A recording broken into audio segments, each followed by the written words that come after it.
Hi, Professor Rapetti here.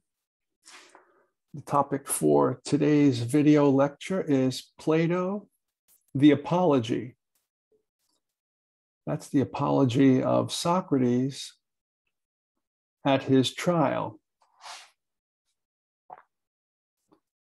I mentioned some of his ideas that will come up because he mentions them at his trial to the jury. I mentioned them in my previous lecture, Socrates, but now we're going to talk about the actual dialogue, the apology. So let me get my slideshow going so you can see my slides.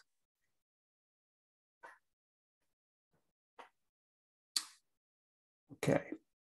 There's a nice little picture of Socrates arguing with the prosecutor in front of the jury. Okay. Yes. Socrates is being brought up on charges, but before we get into that, in fact, let me keep Socrates' picture on while I talk about this. We know that Socrates went around Athens primarily, having philosophical discussions with people in the street, barefoot with his old robe, coat, whatever. He hung out in the marketplace, the agora. People who are afraid to go out have agoraphobia, fear of the marketplace, get nervous being around lots of people. So much Greek in English. Right? But Socrates, as we saw in previous discussions, challenged everybody, authority figures, alleged experts on religion, politics, law, justice, love, you name it. Socrates would always interrogate them about their beliefs. What do you think about this? And then they would give their answer, say, well, why do you think that? And then, well, how do you know that that's true? And well, what do you mean by that term? Because you used it the other way and when you said the other thing. But are they the same term? I mean, it's the same word, but I think you mean two different things, don't you? Is it A or B, right? Why do you think what you think, right? So what he was doing was eliciting arguments from people, encouraging people to examine the reasons for their beliefs. Right? Most of us kind of just take our opinions for granted, right? But Socrates wanted to know what was the grounds, what was the evidence for them, what was the supports for those beliefs, right? And frequently, alleged experts and authorities would be caught up by or stung, so to speak, by Socrates. He called himself a gadfly because, like a horsefly, would just kind of zap you and doesn't go away, they bother you.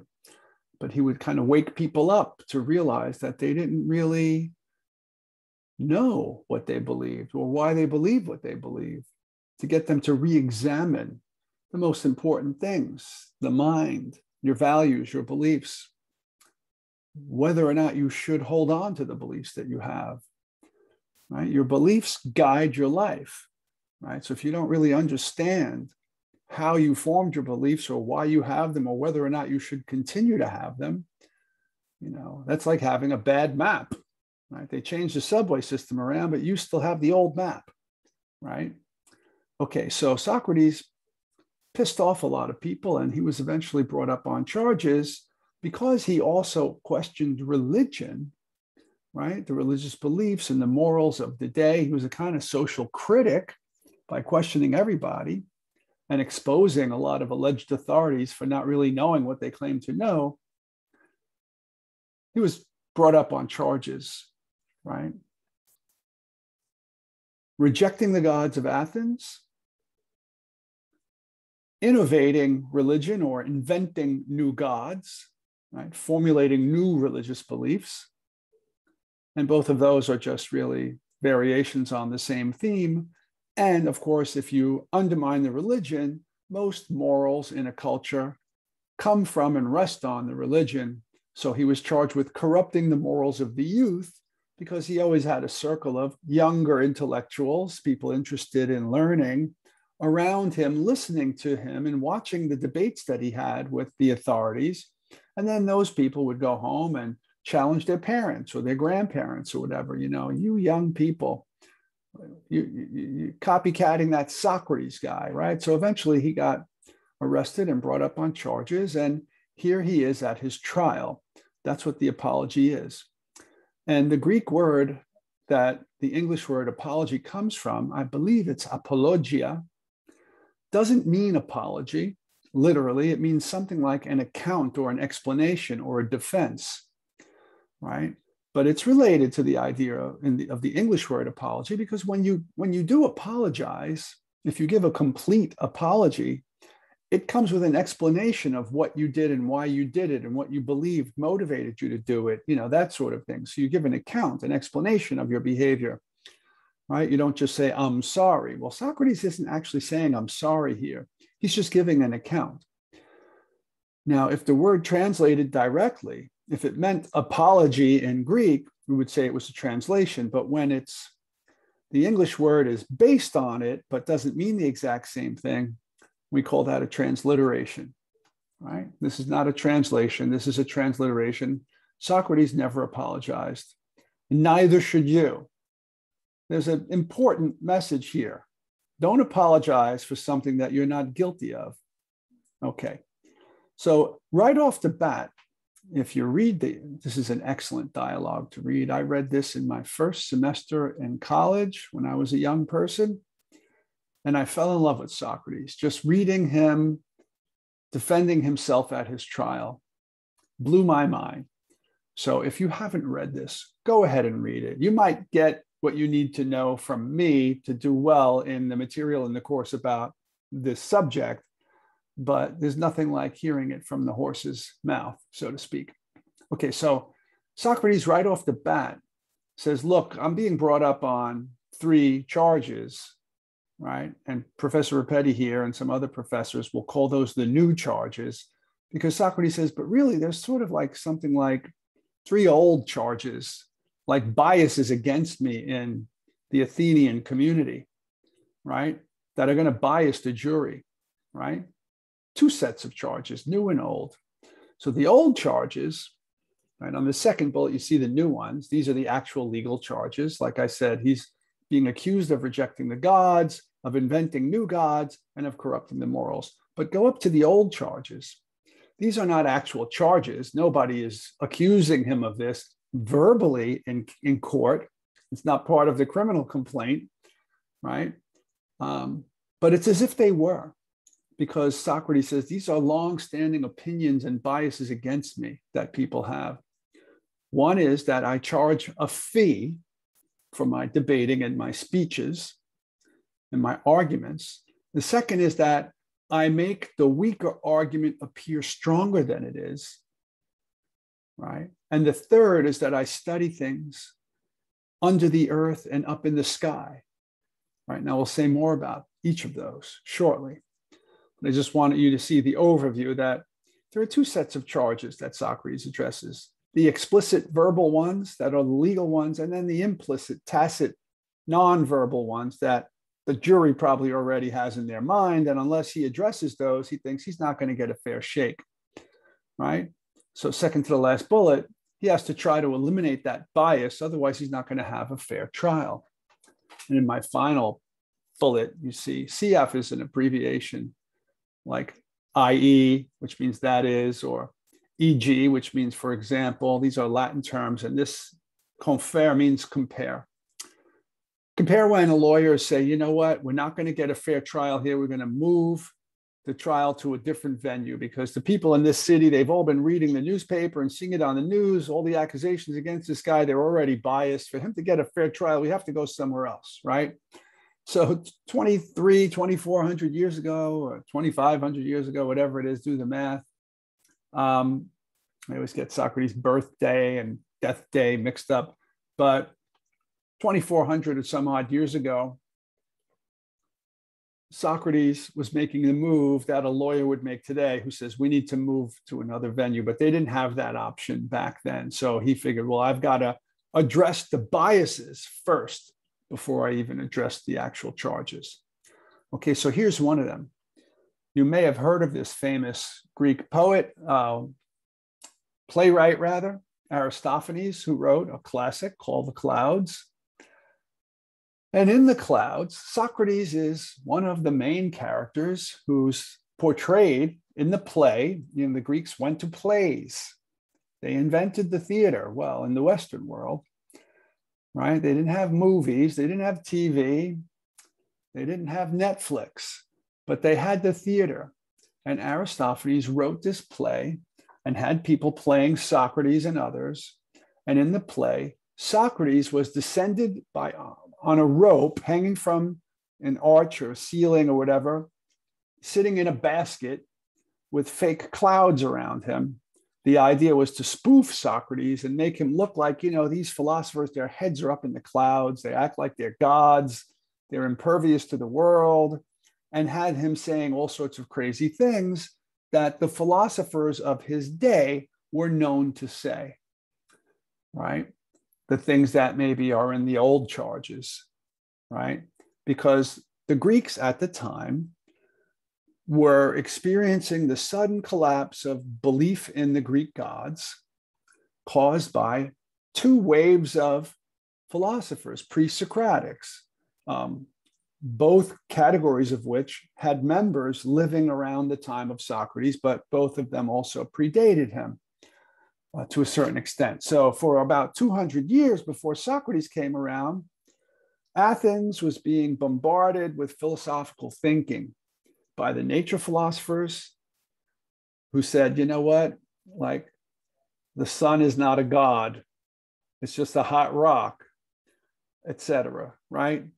Natural explanations for natural phenomena, not supernatural explanations. Between that and the sophists who challenged everything and could win any argument and all that, like, you know, Socrates was just kind of lopped in with all of those people. And everybody who went to see The Clouds, like anybody who went to see a Batman movie nowadays, right, got Socrates depicted to them as this crazy combination of nature philosophy and sophistry, right? And they often saw Socrates in the town square, in the marketplace, in front of the Greek columns, arguing with other philosophers and with other people and with politicians and with priests. And all of those characters all had kind of embarrassing experiences, failing to be able to explain themselves to Socrates, right? So this combination of things and the bad reputation that the sophists had for being able to verbally defeat anybody in argument and then take their money, right? And then nature philosophers are coming up with all these bizarro theories like scientists undermining religion, right? That was the early version of, you know, the church being against Galileo and all the other scientists. This happened back then, right? And the average Athenian just couldn't differentiate between nature philosophers, sophists, and Socrates, thought they were all kind of the same because that's what they saw in the play, right? So Socrates was kind of doomed in advance by fake news, so to speak, using a phrase from today to make you think. Propaganda is very powerful and it can actually lead to people being killed. Okay, so yes, that's the background. That's one of the main sources for a bulk of the jury members being biased against Socrates already. Remember, there were 501 jurors, 501 instead of 500, so that there could be a tiebreaker. All right, so when Socrates says, I've got to address the old charges before I address the new charges, this is why, right? He's been depicted as a villain in a Batman movie that everybody saw. You know, I'm speaking by analogy. Okay, the old charge is that Socrates charges a fee. That guy takes money. It's like a guru, right? This is a criticism of like spiritual leaders, right? Or televangelists who say they're charging, they're getting rich off of this philosophy of theirs, right? So this is a valid criticism, I guess, against the sophists, because the sophists did this. They were private tutors. They were like walking universities, very knowledgeable. They were paid to be lawyers. They were paid, people go to hear speeches by like, you know, like charismatic, intelligent speakers nowadays, like TED Talks and things like that, right? The sophists were in on that game 2,400 years ago. They were great orators. They would compete in debates. People would put money down on who's going to win the debate, and the winner got the pot, right? And then the people who bet on him, they would share in the pot, right? So that was a valid criticism against the sophists, right? And the Greeks, the Athenians particularly, who invented democracy, but the court system and all that kind of stuff, they used the courts for everything, to get public jobs, to become a juror, right? That's a public job, a government job, right? It was paid. You got paid to be a juror, not just paid a little bit because you missed a day's work. People brought all their complaints into the courthouse. So they needed to have like lawyers. The sophists acted as lawyers. They were like politicians and whatnot, right? All of those people made money. But Socrates said, look, I walk around barefoot. I have no shoes. I got nothing but an old coat or an old robe. And look at my empty pockets. And do you have any witnesses? Because I can't imagine that somebody ever saw me take money, a fee for anything, because I never did. So I challenge you to produce one person who said they saw me take a nickel or a drachma, whatever they called them back then, from anyone, right? So that's his response. That's the first old charge, a bias against him, and his response to it. Okay, next charge, charge number 2, is that he makes the weaker argument the stronger, right? And that's a valid criticism of the sophists. Like, no matter what position they take, even the weaker, the stupider position, the one that nobody will, they manage to make it sound like the better position. So this was a valid criticism against the sophists. They had a sales pitch that sort of was consistent with that. We can win any argument. They were quite boastful about it. And Socrates says, you know, look, here's my response to that. I'm 70 years old. I'm way too old to change the way I speak. And anybody who ever heard me speak will know that this is the way I speak. So judge for yourself whether or not you think I'm making a good argument or a bad argument, right? And I say, yeah, but that's a catch-22. Because if Socrates wins the case, right, then his critics will say, you see, we had a good case against him, but he won. He made the worse argument appear the better, right? So what should he do? Lose just to prove that he doesn't make the worst argument appear the better? That's kind of unfair, right? But this is something that Socrates was wise to address, because this was something that people associated with him, with all the rumor and the gossip. Oh, that guy Socrates, you know, that kind of thing. Okay. Oh, and yeah, did I say you can't teach an old dog new tricks? Right. Too old to change the way I speak, right? So you've got the debaters in the picture on the left who say, you decide who gave the better debate.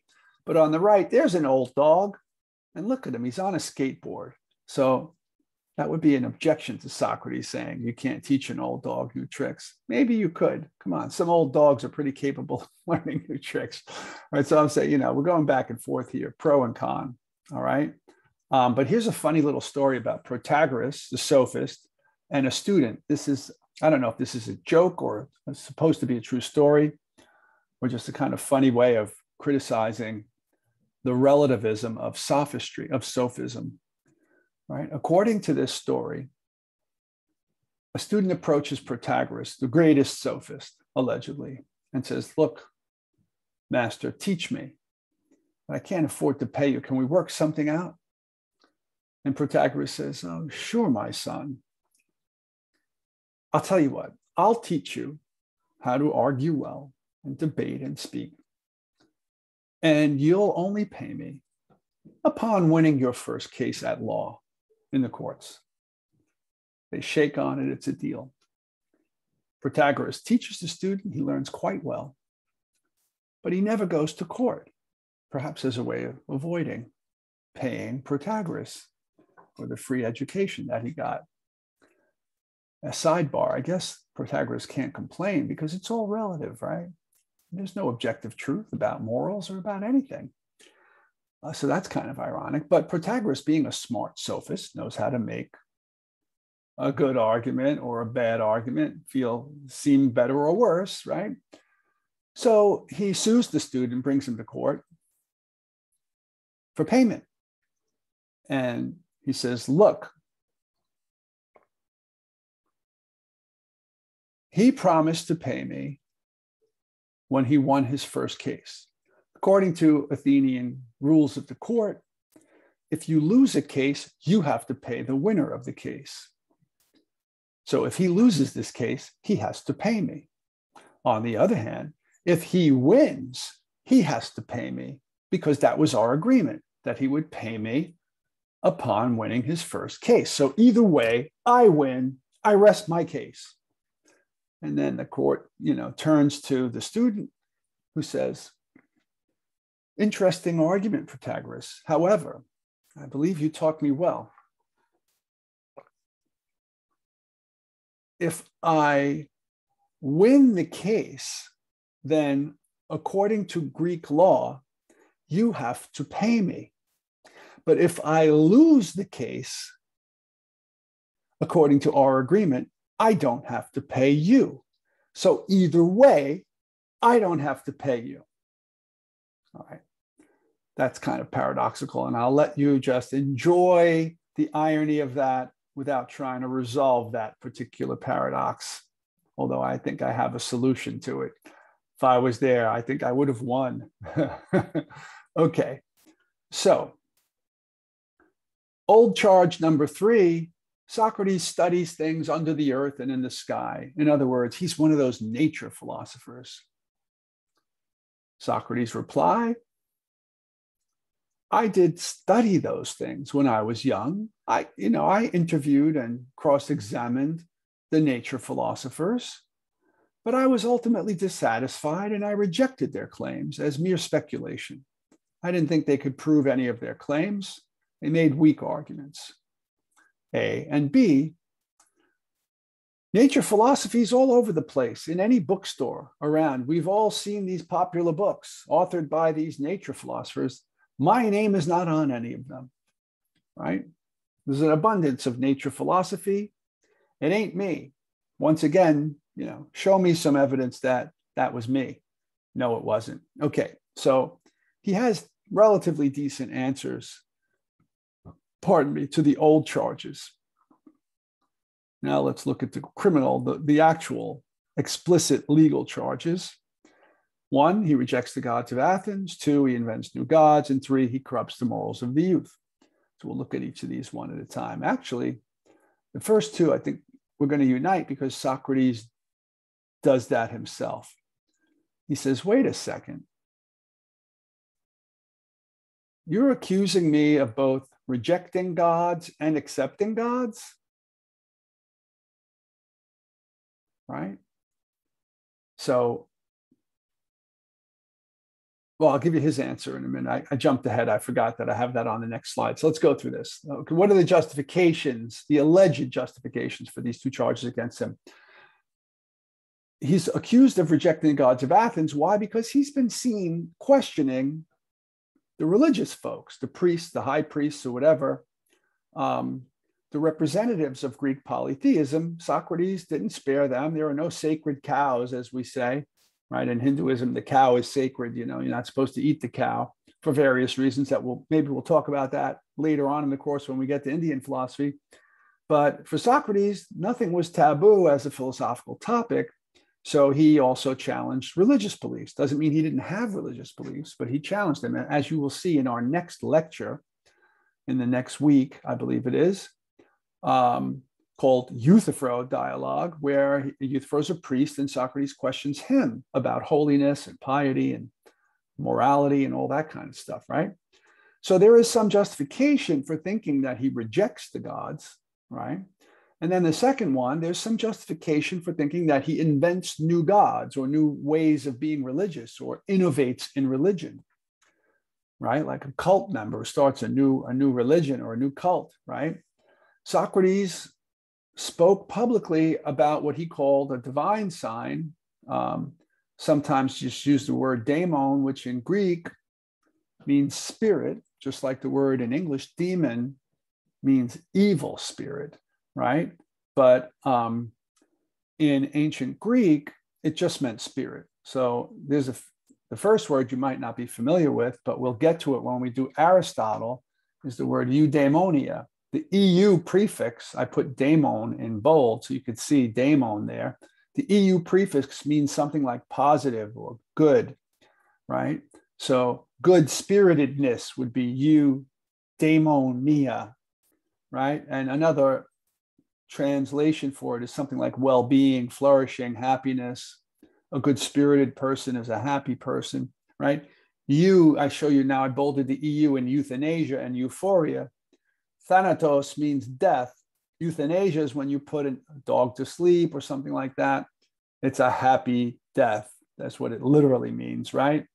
And euphoria is a good feeling. Like you smoke pot, you feel a little euphoria. Some people claim. I don't claim to know anything about that from firsthand experience.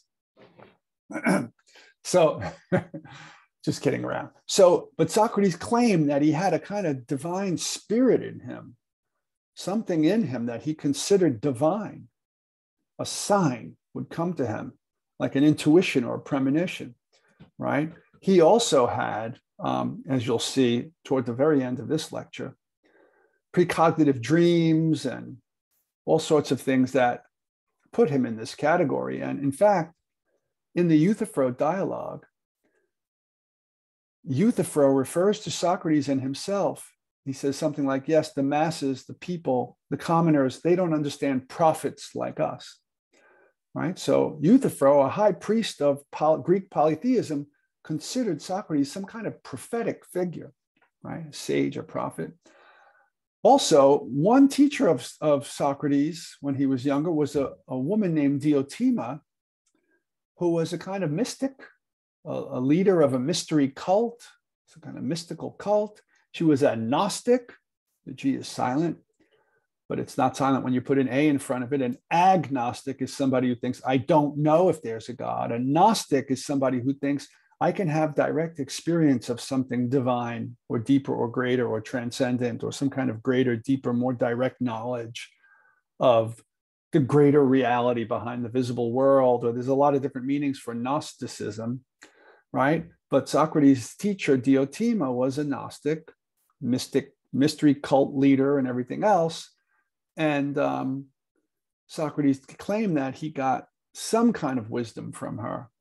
He understood the difference between human wisdom and divine wisdom. I forget what it was, but more importantly, she was a mystic and she was one of the people who he respected. I think he criticized every single teacher that he ever, studied with or had a debate with, but I don't believe he ever explicitly had a criticism for her. Also, as you heard briefly in the last lecture, and we'll say more about this again, it's worth having 2 lectures where this comes up in some detail. The Delphic Oracle, a mouthpiece for the god Apollo, a mystic, claimed that the god Apollo, through the oracle, allegedly said Socrates is the wisest man. So the god Apollo is the god of wisdom, right? And you've got like a whole bunch of different reasons for thinking that Socrates is doing something innovative in Greek religion, right? This is a new thing. Some guy who's not an oracle, he's not a poet, he's not a god, and yet he's some kind of prophet, right? So it's like he's inventing a new angle to religion, right? And that never goes over well in almost any religion. The heretics are people who come up with some new angle on the religion that the orthodoxy doesn't like, okay? So those are the first 2 charges. And I mentioned at the beginning of this slide that Socrates is going to unite them by saying somehow or another they contradict each other. So here's Socrates' reply. He blends them together and he asks Miletus, the prosecutor, one of the 2 prosecutors, the other one's name was Anytus, Anytus. I'm not sure if I'm pronouncing it right. You say in charge number 1 that I reject the gods. Are you accusing me of atheism? And Miletus doesn't answer him at first. And Socrates presses him. And then the judge finally orders Miletus to answer Socrates' question. And he says, yes, I am accusing you of that. RR is me, Rick Rapetti, and I'm saying that was Meletus's mistake. Right? If I was Meletus in competition with Socrates, I would have said, no, I am not accusing you of atheism. I'm accusing you of not believing in our gods. You believe in some kind of Socrates god that you made up or something like that, whatever. But I would just say, no, I'm not accusing you of atheism. I'm accusing you of not believing in the gods of Athens, right? Okay. And then, well, once he does that, Socrates says, well, you know what? 1 and 2 numbers, new charges 1 and 2 are contradictory, because the second charge implies that I'm a theist. I believe in some kinds of gods. So that would make me a theist, not an atheist, but I can't be both an atheist and a theist at the same time. But before he gets to that, he asks him questions like, do you believe in horses? And could there be donkeys if there weren't horses? So if somebody believes in donkeys, don't they have to believe in horses? Right? Because donkeys are the offspring of horses, like a mule and a I forget what the actual biology of that is. But he used some kind of common sense example to make it clear that from a certain perspective, accusing Socrates of not believing in gods and of believing in gods seems pretty straightforwardly contradictory, right? So here's one of my favorite lines. When I remember when I first read this, quote, "You cannot be believed, Meletus, not even by yourself," end of quote. I think that's hysterical, right? You can't even believe yourself. Why? Because contradictions are logically impossible. You can't believe in a round square or something being both very tall and very short in the same respect at the same time, or anything else that the two elements of which are opposite in meaning, right? That's impossible. You can't have a round square. So you can't believe in a round square. So if you say, I just saw a round square, you can't even believe what you just said. You're confused. Even the word confused, con means against, right? It can also mean with, right? But like in contradiction, you fuse things together that don't go together. You're confused. Okay, remember that. It's a cute little way of, you can use that on somebody. I think you're confused. You just contradicted yourself. Okay, the third charge about corrupting the morals. This is the juicy one, I think. Well, it's interesting to me. All right. So what are the reasons why it's intuitive that Socrates might be corrupting the morals of the youth? Well, if he's rejecting the religion and inventing new ways of thinking about the religion, right? And the morals of a culture are completely dependent on the religion, which is almost universally believed, even to this day. Not that it's true, but it's commonly believed, right? Then, like if you're getting our children to not believe in our myths, in our religion, our gods, those are like the founding principles of our society and our norms and everything else, right? They're going to lose their morals. If they can't trust the gods, you know, that's like when a kid realizes there's no Santa Claus. I hope I didn't just blow it for somebody, but it's disappointing, you know, and you get disheartened and disillusioned. Okay, Socrates' response, he didn't use this phrase, habeas corpus, which means do you have the body or produce the body, give the body, right? Corpus is the corpse, the body, right? In law, right? You can't really charge somebody. Well, it won't be easy for you to charge somebody with murder if you can't prove that there's a dead body, right? That's what habeas corpus means. Like, show me the evidence, in other words. It's demand for concrete evidence, right? So like, if I've corrupted the morals of the youth, where are the weeping mothers and their victimized sons? It was always it was a male-oriented society. So the men followed Socrates around. The women were relegated to household things. It's a very sexist society, much more than ours. I'm not saying it was good. I'm just saying that's what it was, right? That's why I have sons over there, not daughters. But, you know, imagine if Socrates was being accused of selling heroin to school children or selling pot, outside the high school campus or something, right? Say, okay, well, show me the mothers who can say, yeah, my son came home and I found this pot on him. He said he got it from Socrates. Right, Johnny? Get up on the stage and tell him, take the stand, right?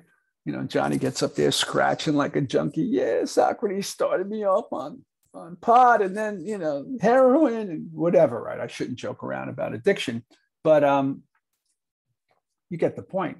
Like, once again, you have any evidence that I ever took money? Do you have any evidence that I ever corrupted a youth? And here's another one, but I'm not sure I agree with Socrates. But can one man corrupt a city? It's valid in one sense, but not valid in another. Think about it.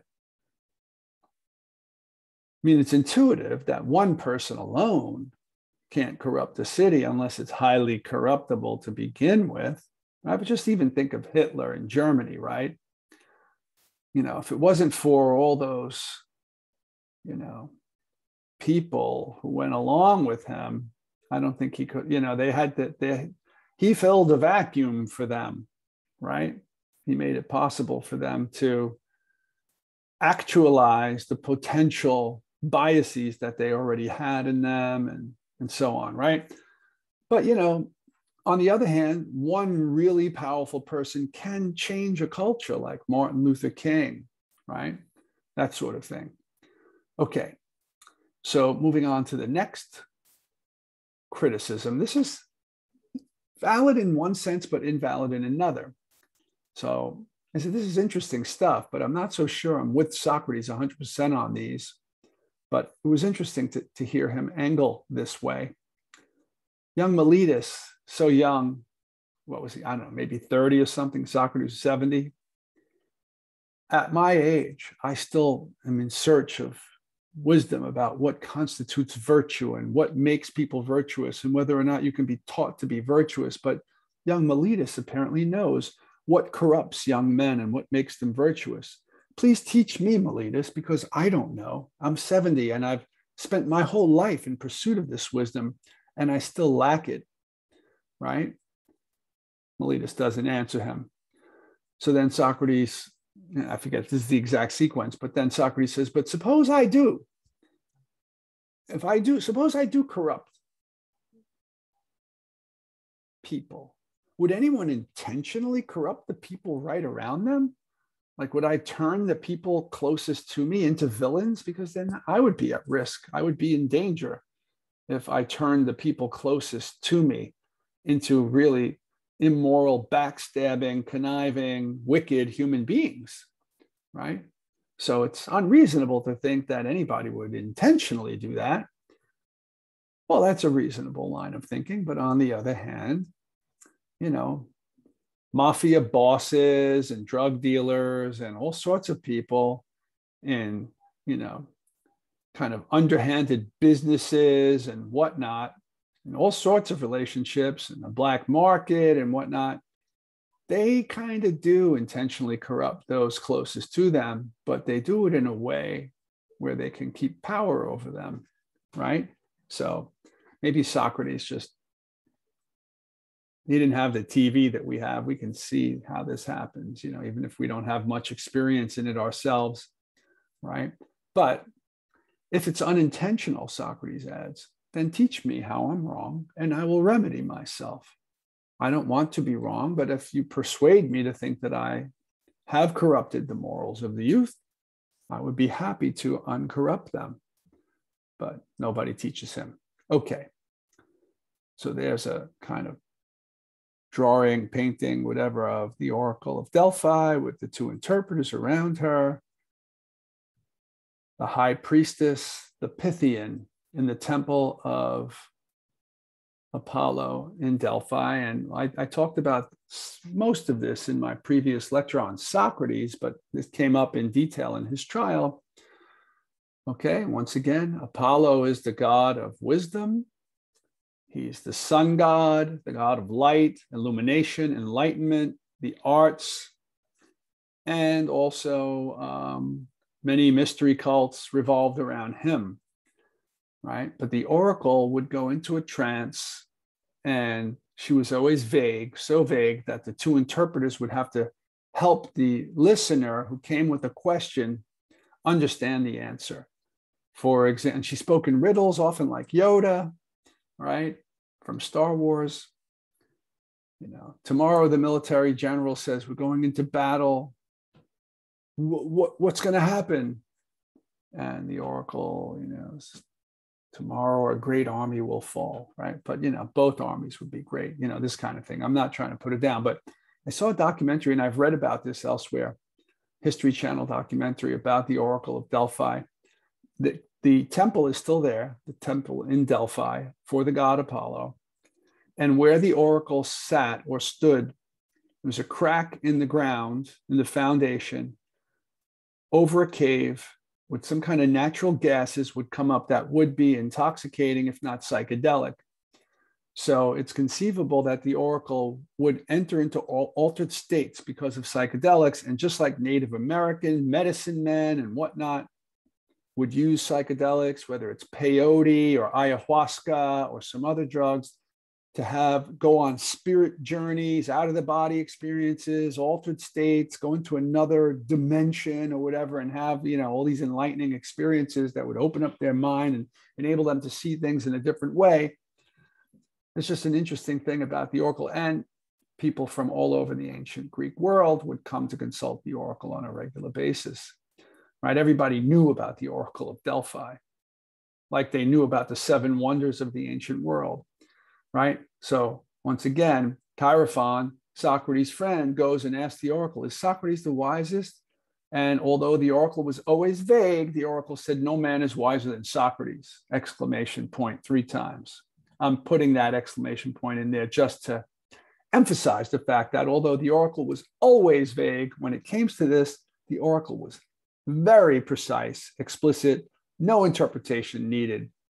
But I say, they probably should have thought about this with the interpreters, because technically, if the oracle said no man is wiser than Socrates, does that imply that Socrates is wise?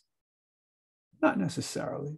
Confere on my next bullet, CF, the statement, no man is taller than 10 feet tall, right?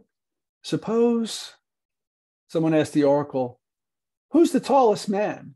And the oracle said, no man is taller than 10 feet. Does that mean that any men are 10 feet tall? Not necessarily, right? It might be that no man is taller than 7 feet, right? It might be that the tallest man that ever existed that we know about was 6'9" or something like that. Just say even 7 feet, right? But to claim no man is taller than 10 feet is true, even if no man is taller than 7 feet. It's true that no man is tall. If it's true that no man is taller than 7 feet, then it's true that no man is taller than 8 feet, 9 feet, 10 feet, 11 feet, 12. Does not mean, by saying no man's taller than 10 feet, does not entail logically that there's a man who's at least 10 feet tall. Logically, it doesn't entail that. So similarly, the claim no man is wiser than Socrates does not imply that Socrates is wise. It might be that all human beings lack wisdom, right? And none of them is wiser than Socrates, because Socrates isn't wise either, right?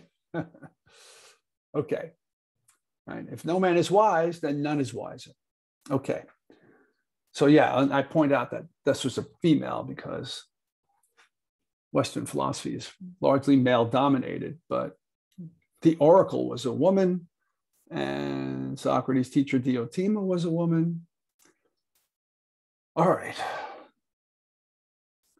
So I don't know why I have that at the bottom, that she would go into a trance. She was a medium for the god Apollo, and her, she would get transformed when the god spoke through her. And once again, the god Apollo had cults of followers. Orpheus, the famous guy who died and used his poetry to charm his way out of Hades back to life. There were Orphic mystery cults and religions, all revolving around this. Many of them had out-of-body experiences. There's all this mysticism going on around Apollo, the the Delphic Oracle, the Orphic mystery cults. There's all this stuff going on around. The Pythian was a woman. Diotima was related to that. Apollo, Socrates' little inner spirit, his daemon, just interesting stuff. Okay. But as I mentioned in my other presentation on Socrates, Socrates did not just accept it because it led to a contradiction for him.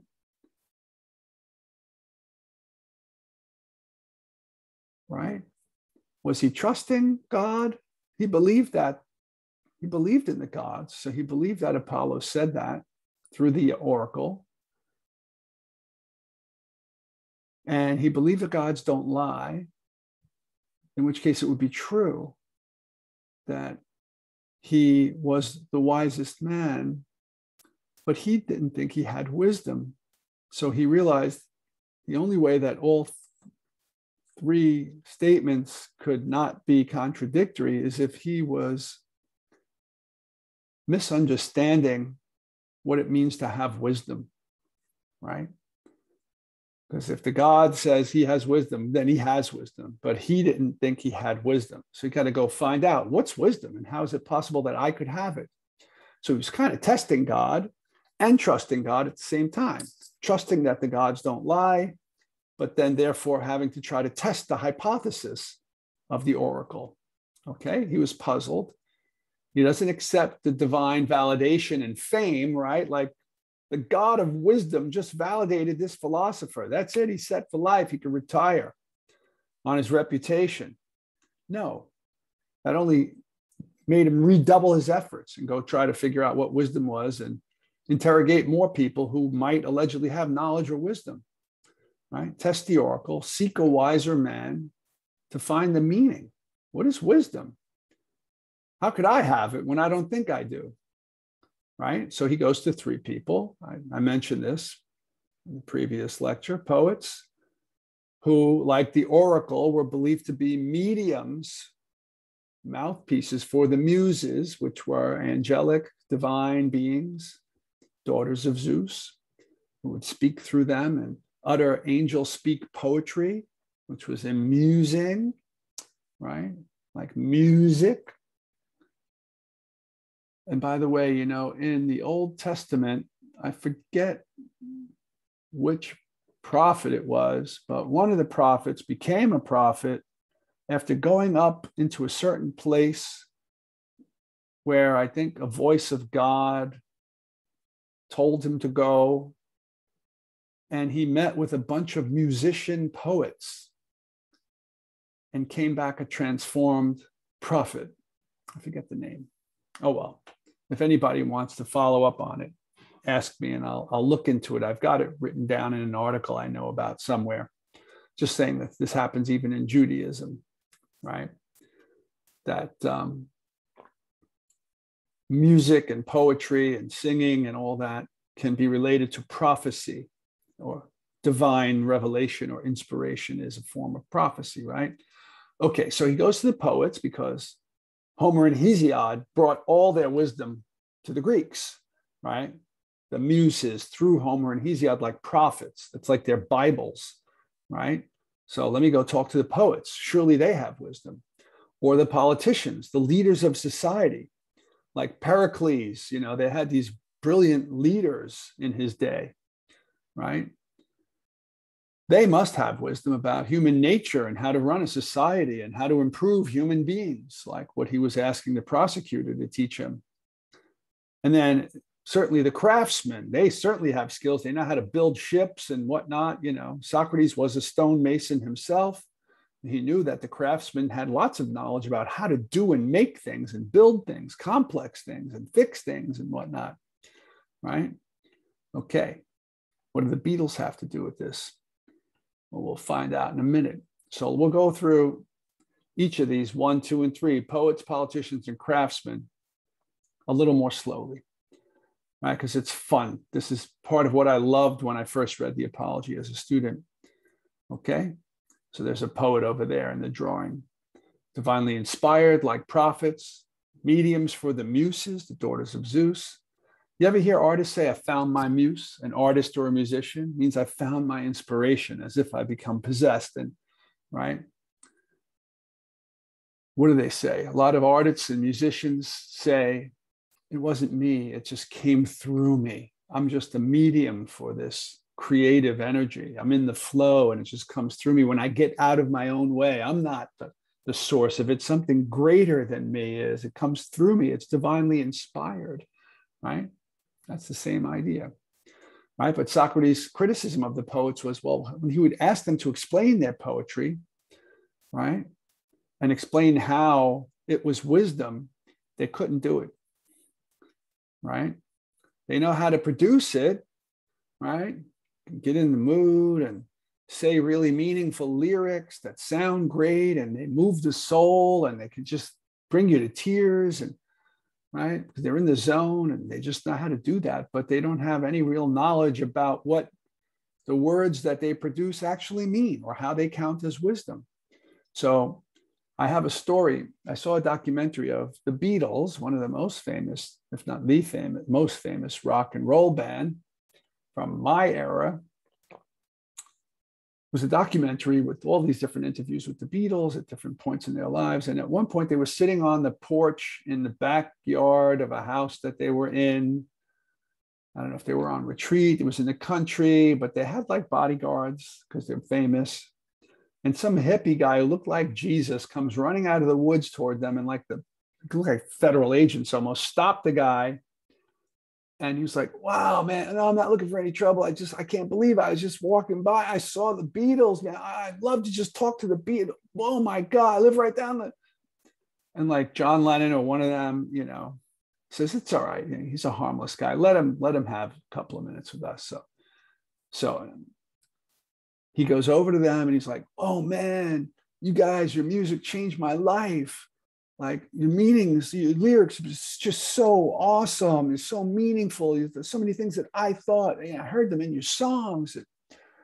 Oh, thank you. That's really sweet. Yeah, that's right. Thank you. We appreciate that. And it's like, but now that I got you here, could I ask you just one question? There's this one line in this song, and he mentions the line, like, I am the walrus or whatever it is, cuckoo, ka-choo, whatever. I forget what the lyric was, but he mentions the lyric and he says, what does that mean, man? That's puzzled me for years, right?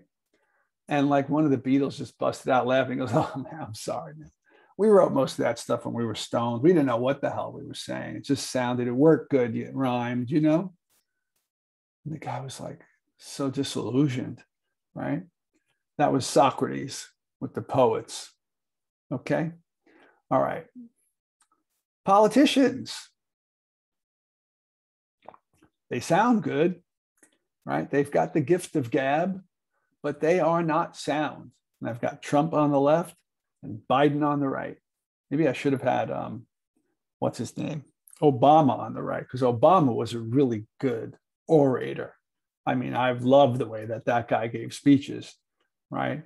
Biden, not half as good as Obama, but Trump manages to move the crowd, like one of these sophists. And so did Obama. People like Biden because he's a Democrat and was the only one who won the nomination. All right, let me leave politics out of this. But here's an important thing to remember. An argument might sound good, but not be sound. And if you recall from a previous lecture, a sound argument is an argument that's logically valid, meaning the logic works. It's not illogical, it's logical, so it's called valid, and the premises are all true. If the premises are all true in a valid argument, then the conclusion must be true, and is true if the premises actually are true, right? So a sound argument is one with true premises which lead logically necessarily to a true conclusion. That's a sound argument, right? Arguments that sound good appear to be sound arguments, but they are not the same thing. And just look at these two guys over here, people with the gift of gab, as we called it in my day, right? Somebody who could talk, they have charisma, they can hold a conversation, they can be very persuasive, they can kind of, win any argument like the sophists, right? That was Socrates' experience with them. Fundamentally empty talk. They couldn't answer simple questions like, you're going to lead society the way a captain leads a crew on a ship, right? A captain knows what's good for the crew, about the supplies they need, for how long. He can do navigation. He can read the stars. He can use a compass.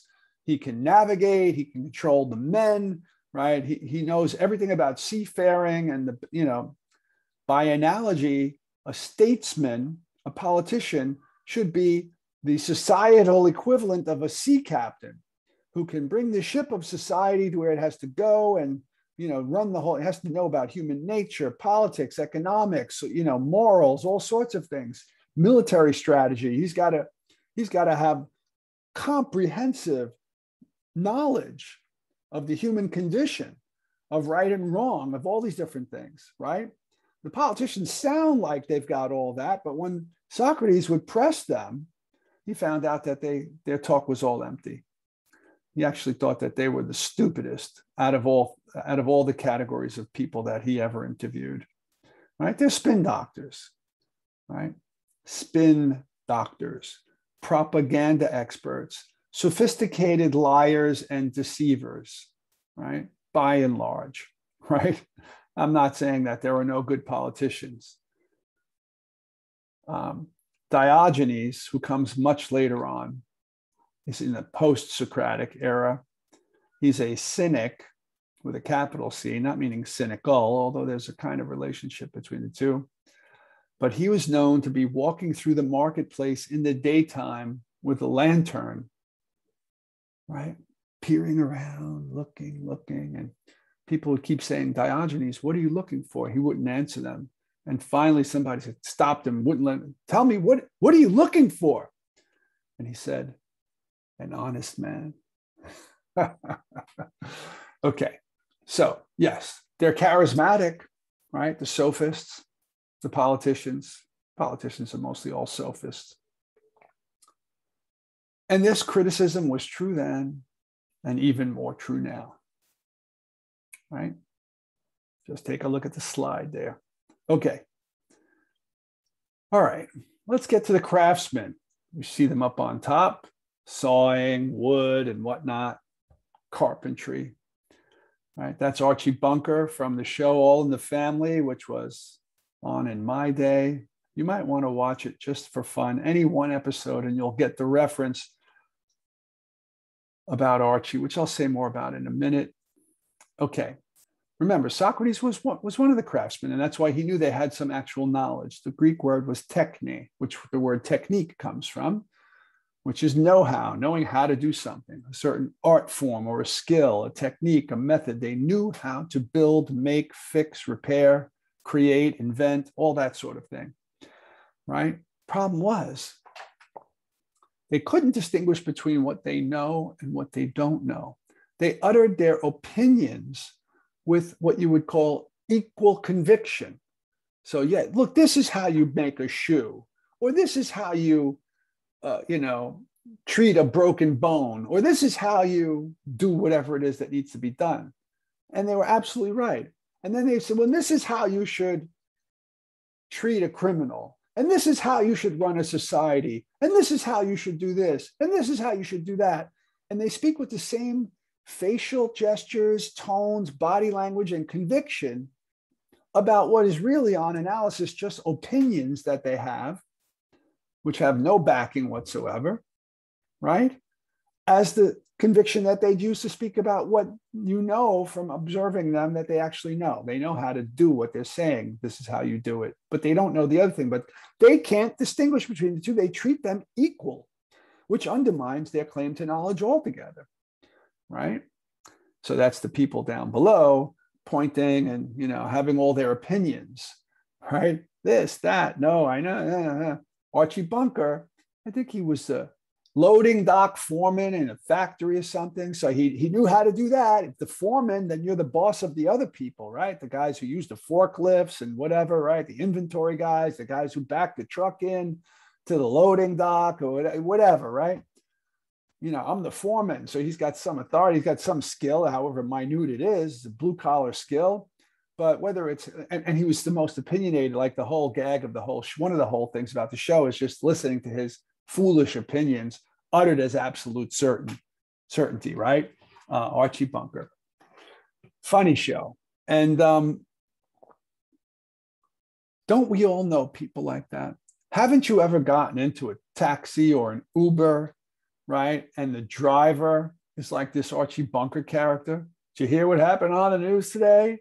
That blah, blah, blah, blah, blah. I'll tell you what they should do over there. They should do this. They should do that, whatever, right? So the point is, especially, it could be your doctor, it could be a lawyer, it could be your accountant, it could be anybody who has some kind of, your computer repair guy, the IT specialist, no matter what it is, anybody who has some kind of knowledge, it goes to their head, not always, but it frequently does. And then they will utter their opinions as if they are equal to their knowledge about the thing that they actually know. But they don't know these opinions. They're just opinions. They can't differentiate between them. So they don't even really know they don't even know what knowledge is, because they can't identify, this is my knowledge and this is merely my opinion. All right. So unfortunately, right, people like that have an excess of opinion because of their having any knowledge at all. They think they've got a license to form beliefs about everything as if they're authorities on everything. Okay. Yeah, the opinionated taxi driver. So what's knowledge? What's understanding? What's wisdom? Knowledge, thinking things through. Those guys didn't, if they got all those opinions. Thinking things through, you get more understanding, like, well, I know those things, but I really don't know. I believe that, but I don't really know it, right? And then like wisdom is something even deeper. It's more comprehensive and integrated. But what it is, hard to say. Okay?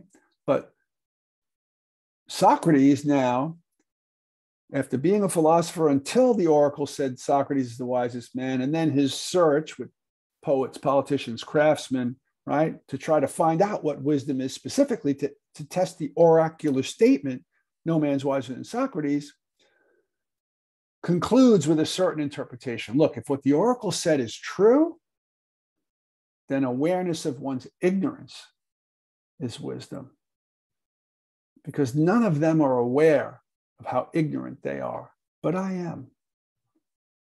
They don't know that the things they are speaking about as if they're knowledge count as knowledge or not. They speak with conviction as if they have knowledge, but they really don't have knowledge. But they think they do. I know that I don't have knowledge, and I know that I don't have it. So ignorance, we can use it as an insult. He's ignorant, right? But the non-insulting, more neutral word just comes from the Greek gnosis in the second bullet. Right? And you put an I in front of it, it's like legal versus illegal. The I in front negates it, right? So not knowing. Gnosis is knowledge, right? A deep knowledge. Ignosis or ignorance is not knowing, right? Oh, NB is another one of those abbreviations. It's Latin. It means nota bene, meaning take note, like notice, or just note, right? CF, compare. This is just about Greek words. So many Greek words in English. Dia means two forms of gnosis, diagnosis, right? And dia, tria, 1, 2, 3 in Greek. So when you say, oh, look, red spots, chicken pox, you're putting together two forms of knowledge and give a diagnosis. Those red spots are caused by chicken pox, right? I'm diagnosing you, right? Prognosis, pro means forward. I'll tell you what the outcome's going to be. What's the outcome going to be? That's the prognosis. You're going to die in 2 weeks, right? Okay. So Socrates concludes, philosophical inquiry, his search for wisdom has led him to this insight that human wisdom is awareness of the limits of human knowledge. It's awareness of one's own ignorance, right? Now compare false belief as knowledge with that. Lots of people have beliefs in things that they don't know are true, or that obviously aren't even true, but that they take as knowledge, right?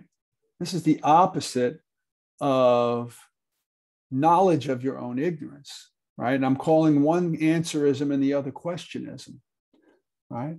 Philosophers find questions just as interesting, if not more interesting than answers, and are happy to keep the question alive if the answers to it aren't good enough, if they don't count as knowledge. Whereas the average person is more interested in answerism. Religion gives you a set of answers for which you're not supposed to question. Philosophy gives you a set of questions for which there may not be convincing answers. Big difference between the two, right? Religion is a form of answerism.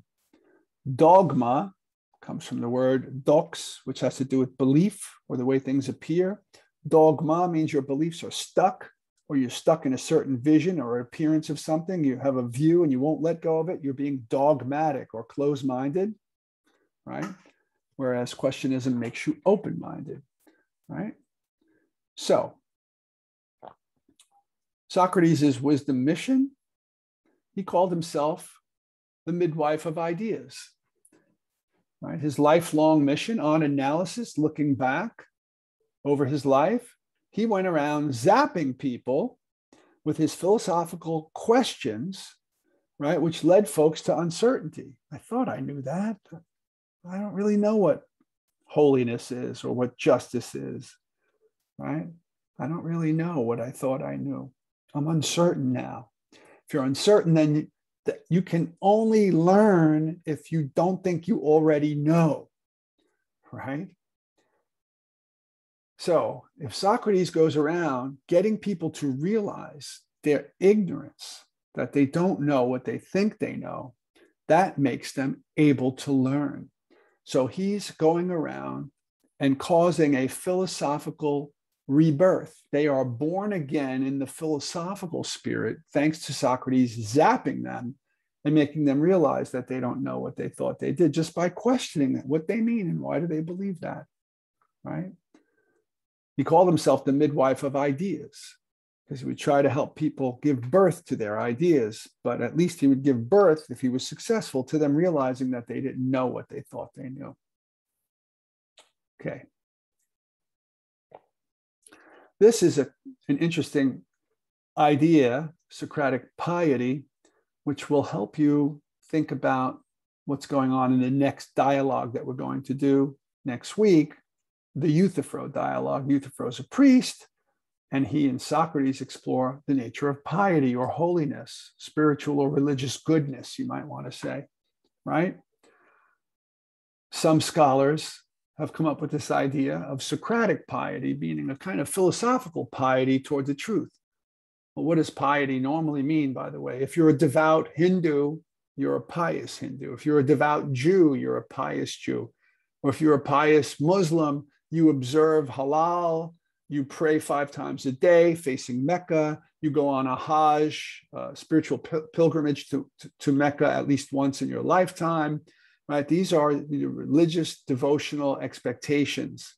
A pious Catholic goes to church every Sunday and takes confession before Mass and says the rosary and observes all the religious holidays and so on, right? Piety generally in ordinary English means religious observance, right? So this is concept of Socratic piety, philosophical piety, right? So if the philosopher's God is the truth, right? Piety for the truth seeker is the Socratic method. This is just an argument that some philosophers make, right? The Socratic method of cross-examining every belief and trying to find out, do I know this or do I not know? It leads to philosophical wisdom, which is what's most important philosophically.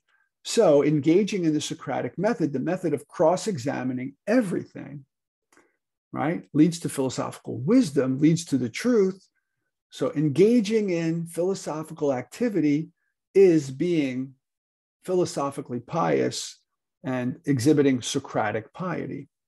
So remember this when we get to the Euthyphro dialogue. Particularly, Euthyphro comes up with 3 or 4 definitions. Well, 3 real definitions. One, his first attempt doesn't really count as a definition of what piety or holiness are. But his final definition is that it's a kind of service that humans give toward the gods. It's the religious attitude of servility, praying to the gods, offering them sacrifices, performing rituals that honor them, all that sort of thing. Gifts to the gods, taking care of the temple and the church or whatever it is, right?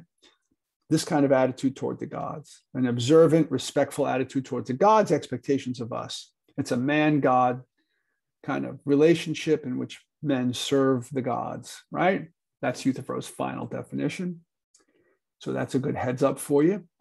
And Socrates is a philosopher. His god is Apollo, not only just because he's a philosopher and Apollo is a god of wisdom, but because the oracle was a mouthpiece for Apollo. Diotima was probably a follower of Apollo. He had the daemon, the spirit in him, which probably he thought was connected with Apollo, the god of wisdom. On the temple of Delphi, the Apollo's temple, I believe, the command is from the god Apollo, know thyself, right? Know yourself, cross-examine yourself, not just others, but your own beliefs, right? So Socrates going around spreading wisdom as being pious to his god, the philosophical god, the god of wisdom, Apollo, right? He's Apollo's pious servant and prophet on earth, going around awakening the knowledge, the awareness of one's own ignorance in everybody he speaks to. He's spreading the word, as the Christians say, throughout Athens, right? Okay, closing remarks and the verdict.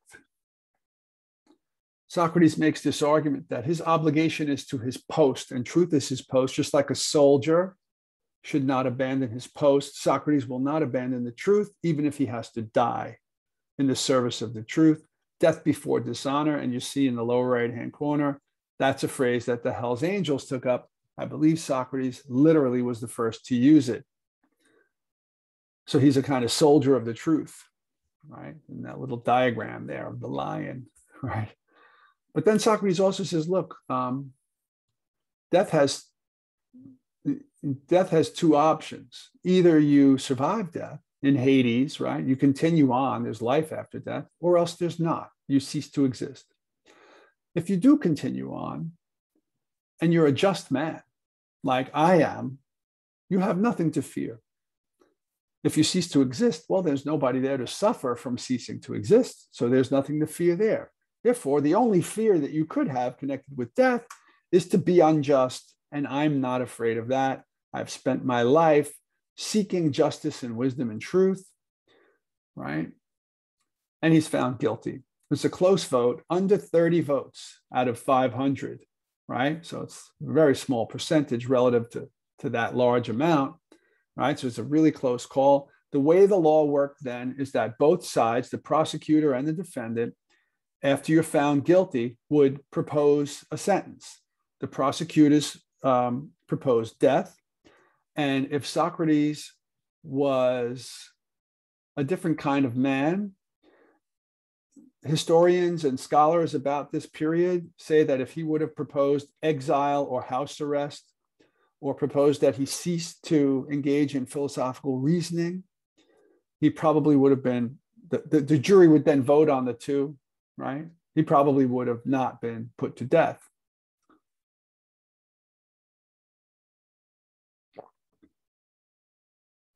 So I get the sequence of those messed up, so I'll just get them all up there.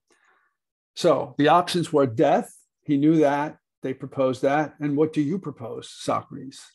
And I say here, Socrates was being impeccable. And the original meaning of sin is, the word sin is to miss the mark. And to be impeccable is to never miss the mark, right? So instead of kowtowing to the circumstances where he's that little guy on the pedestal and the big hammer of justice is about to get him, right? He says, the appropriate question is, what do I deserve? How should I be treated? You think I should be put to death. I will not lie for the sake of being exiled or something that avoids death. I will speak the truth even in this instance. How do I think I should be treated? That's the question. What sentence, what judgment should I take? You make statues and have feasts in honor of Olympic athletes. I go around awakening the people of Athens in honor of the god, in honor of truth and wisdom and justice, right? I should have a statue built in my name, and I should be given feasts. I should be fed for free, right? Banquets in my honor. That's how I should be treated, because I am like the holy man of Athens, right? And of course, the jury, they saw that, pissed them off, and we just found you guilty. And now you're going to tell us to make statues and feed you like an Olympian, right? He says, but you know what? Opting to go into house arrest or close my mouth or be exiled away from Athens, which is my beloved city, that the gods sent me here to do my work. My mission in life is to awaken Athens. He said, I will not live without being able to do the kind of cross-examination that I do. And he summed it up in this sentence, which is the most famous statement that Socrates ever made. The unexamined life is not worth living. And I spoke more about what that means in another lecture, so I won't belabor the point now, because this lecture is going to go on. And we have a little more to do before we close, right? Key purpose in life for Socrates is the care of, which is piety, devotion, loyalty, piety towards, love of the soul. The soul, not necessarily this in the sense that the Catholics have or the Christians, right? That part of you that lives on after you die, because he didn't know there was that kind of soul. When the Greeks said the soul, they meant the whole person, right? Your integrity, your character, your soul, your essence, the kind of being that you are, your mind, right?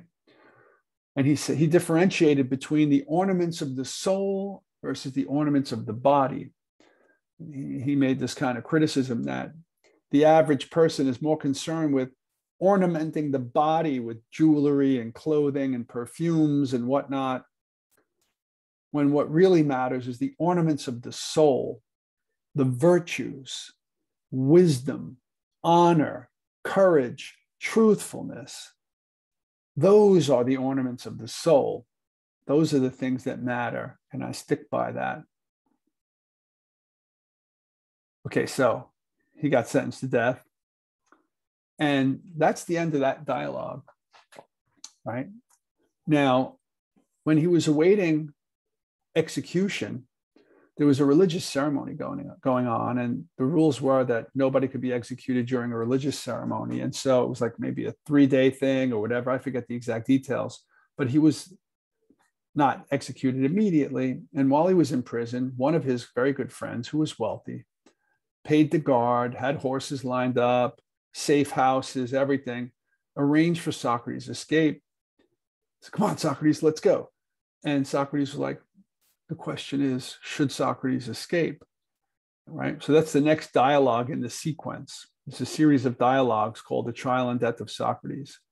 The Euthyphro, the Apology, the Crito, named after Crito, and then the Phaedo, which is the last bullet on the page, which involves the death scene and Socrates' discussions of death and immortality and all of that. All right? So in this discussion with Crito, he says, Athens is my life. The laws of Athens are like my parents. They've shaped and guided me, who I am. The unexamined life is not worth living.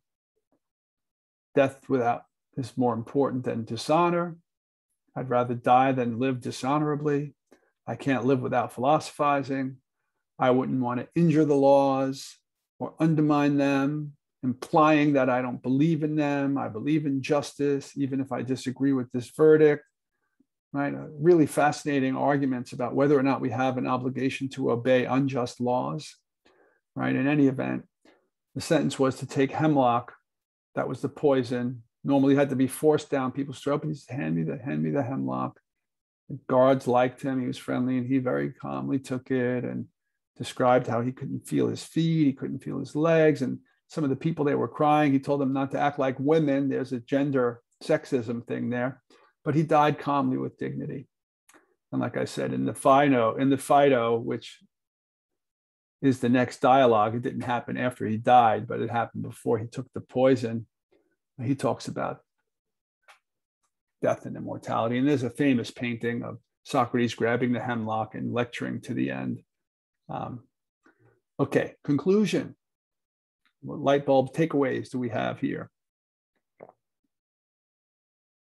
Okay, aporia is that Greek word, which means uncertain, right? Not poria. I think it might translate literally into another word, but that's the general idea, this philosophical uncertainty or awareness that you don't know something, right? So one of the morals of the story, the takeaway, is to pay attention to your not knowing. And this is something I like to tell students. Never treat not knowing as knowing. Oh, I'm missing a G over there. Maybe it's that little picture of the three purple folks that block the G because it's in a white box. Well, maybe I just missed it. I'll find out later. When I'm done, I'll go back and look at it, right? But never treat your ignorance as knowledge. And don't be embarrassed to say, I don't know that. You get yourself into so much more trouble and uncertainty and lower your own self-esteem when you hide your ignorance than when you say, I don't follow that sport, so I really don't know. I didn't see the game. No, I'm not really interested in that sport, or whatever it is. No. What article? No, I didn't read. What happened in politics yesterday? No, I wasn't, I didn't see any news, right? Be on the guard for those moments. Next time you find yourself in a moment like that, remember Socrates. And remember, there's nothing whatsoever wrong with not knowing, with ignorance. In fact, if you acknowledge that you don't know, you have just planted a seed of wisdom. Acknowledging your ignorance converts it into wisdom. Nothing wrong with ignorance. What's wrong is denying your ignorance and avoiding it and covering it up and being embarrassed about it. Absolutely nothing wrong with not knowing. Nobody knows everything about everything. You might know somebody who knows everything there is to know about video games or about sports, but nobody knows everything. A couple of those weird people on that show, Jeopardy, seem to know everything about almost everything, right? But even then, they get some wrong, right?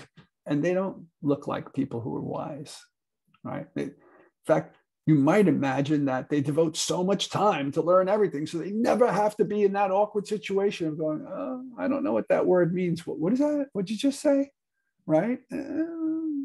We're all embarrassed to do that, right? Okay. This is the downside. Truth-seeking can be unhealthy, if not fatal. Socrates, first martyr for philosophy, right? Not the last. Okay, RR, that's me. Curiously, there have been very few philosophers, sages since Socrates, like these holy men, prophet types, these Yoda characters. You've got a lot of philosophers who are very knowledgeable and confident and witty and everything else. And they're really good at logic, and they've got great theories, and they can argue very well. And, you know, they're not sophists and everything, but very few of them come anywhere near the sage-like character of someone like Socrates, right? His student Plato, brilliant, wrote many books. Other philosophers have said all philosophy after Plato is nothing but a series of footnotes to him. Aristotle, Plato's student, disagreed with him, tried to revise what Plato said, wrote just as much as Plato, very insightful, maybe even more, because he studied with Plato for 20 years, right? But I don't know if he was a sage. I don't think so, right? Okay. End of discussion. Let me end my screen share so I can end the way I usually do, which is with you seeing my pretty face up close. A little humor never hurt. That's funny. Well, it's at least funny to me. At least I'm laughing. All right. I'm sure this went quite long, so I'm going to end it here. And I hope that you embrace your ignorance. Till next time.